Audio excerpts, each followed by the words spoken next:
Кина направи значаен чекор во дигитализацијата и декарбонизацијата на рударската индустрија со пуштање во употреба на најголемата флота на автономни електрични камиони во светот. Овие возила, произведени од Хуанен Груичи, ќе работат во рудникот за јаглен Имин, лоциран во внатрешна Монголија. Целата флота е контролирана преку напредна 5G мрежа развиена од Huawei, овозможувајќи прецизна и безбедна координација на транспортните операции. Овие автономни камиони се дел од пошироката стратегија на Кина за зелена трансформација на рударството. Например, во март 2025 година беа пуштени во употреба 120 тонски електрични камиони во рудник во внатрешна Монголија, кои можат да работат повеќе од 5 часа по само едночасовно полнење, со значително намалени трошоци и емисии во споредба со дизел алтернативите. Покрај тоа, компанијата Yutong, во соработка со Икон, започна со испорака на 40 автономни електрични камиони за варовнички рудник во провинцијата Шандонг. Овие возила, со капацитет од 60 тони, се дел од планот за изградба на најголемата паметна рударска флота со нулта емисија во земјата.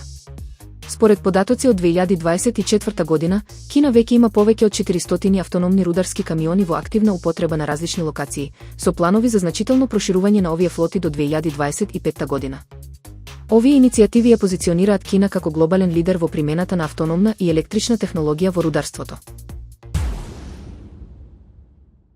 Според интерен извештај на OpenAI, до кој дојде New York Times, најновите модели како GPT-4 и GPT-4 мини покажуваат алармантно високи стапки на така наречена халуцинација, односно измислување факти.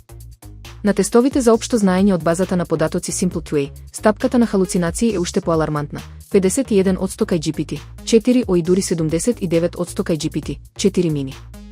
Овие модели, дизајнирани да имитираат човечката логика и да размислуваат чекор по чекор, се очекуваше да го намалат проблемот со халуцинациите, но реалноста е спротивна.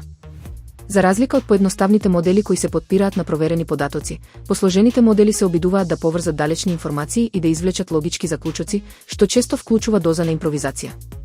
Проблемот се јавува кога вештачката интелигенција ја преминува линијата помеѓу корисноста и опасноста. Новата генерација модели не само што го повторува она што веќе го знаат, туку шпекулираат, замислуваат и се обидуваат да заклучат. Ова води кон заматена линија помеѓу теоријата и чистата фикција. Иако GPT-4 е способен за неверојатни подвизи во кодирањето, логиката и математиката, неговата сигурност паѓа на никакво ниво кога со сигурност ви кажува дека Абрахам Линколн имал подкаст или дека водата врие на 27 степени Целзиусови. Додека овие прашања не се решат систематски, одговорите на моделите на OpenAI треба да се земаат со доза на предпазливост.